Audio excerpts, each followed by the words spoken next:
Did you know the Doors almost never formed? Dive into the untold story of how the Doors came to be. From Venice Beach to rock legends, their journey was anything but ordinary. It was July 1965.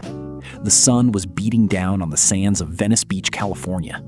Ray Manzarek, a classically trained keyboardist, was sitting on the beach when he spotted a familiar face.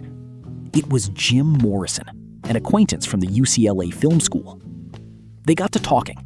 Morrison confided that he had been writing songs in his head. Manzarek, intrigued, asked to hear one. Morrison closed his eyes and sang the opening lines to Moonlight Drive.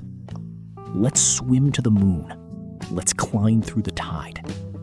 Manzarek was blown away. He immediately saw the potential to fuse Morrison's dark, poetic lyrics with his own musical ideas. Right there on the sand, they decided to form a band.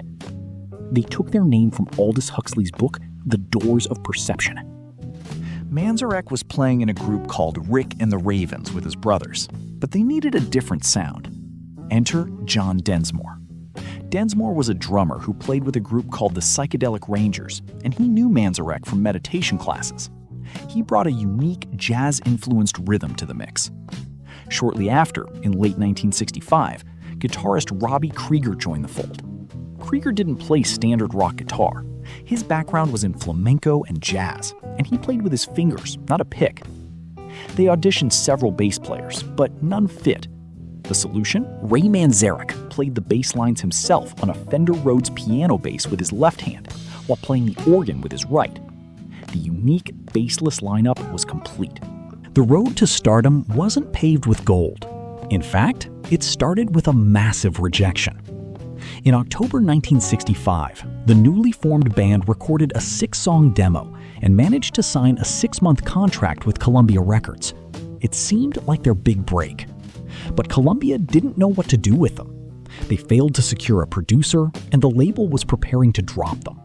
Frustrated, the Doors asked to be released from their contract. They were back to square one. To survive, they took a residency at a rundown, sleazy club on the Sunset Strip called the London Fog. They played for empty rooms, sometimes just to the bartender and a few stragglers. But this struggle was their crucible.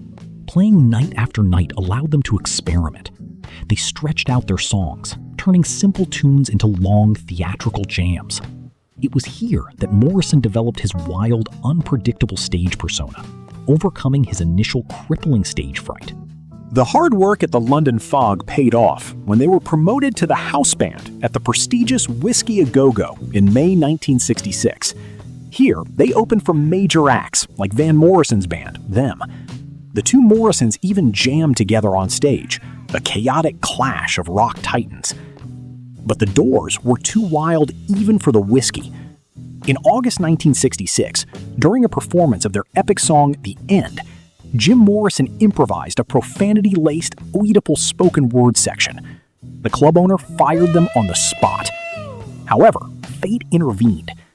In the audience that very week was Jack Holtzman, the president of Elektra Records. He had been tipped off by Arthur Lee of the band Love. Holtzman saw the raw, dangerous energy of the Doors and signed them immediately. By January 1967, their self-titled debut album was released, featuring the smash hit Light My Fire, written by Robbie Krieger. The band that almost never made it past a demo tape, the band that was dropped by a major label and fired from their own gig, had finally broken through to the other side. They didn't just make music. They created a dark, hypnotic mythology that still captivates us today. Thanks for watching. Don't forget to like, subscribe, and let us know in the comments, what's your favorite Doors song?